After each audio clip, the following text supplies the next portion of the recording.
Na kmetiji Zlate misli se ukvarjajo z biodinamičnim kmetovanjem. To pa ni edina posebnost kmetije iz Jarenine.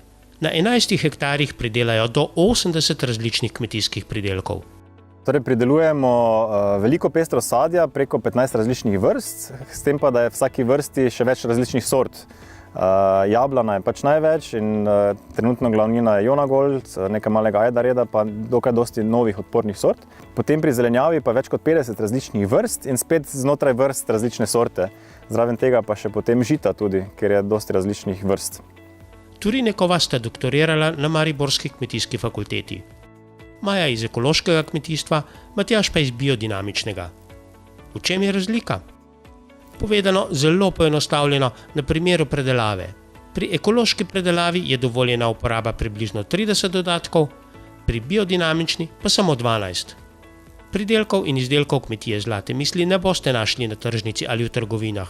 Ubrali so namreč samo svoje prodajne poti.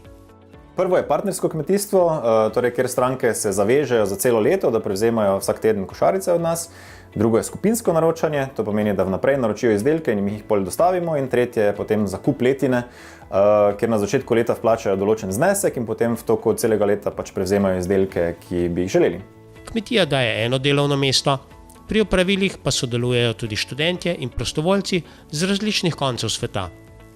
Bonjour, je m'appelle Lisa Fernandez, je viens de France et je suis ici dans le cadre d'un volontariat européen pour apprendre les techniques agricoles et les techniques de l'agriculture biodynamique. Delo s tujci jih med drugim uči besedne komunikacije. Na kmetijah namreč pogosto prevladuje nebesedna, ugotavlja Matjaž Turinek. Turinekova načrtujeta zaščititi kmetijo pred vremenskimi ujmami in finančno utrditi njeno poslovanje.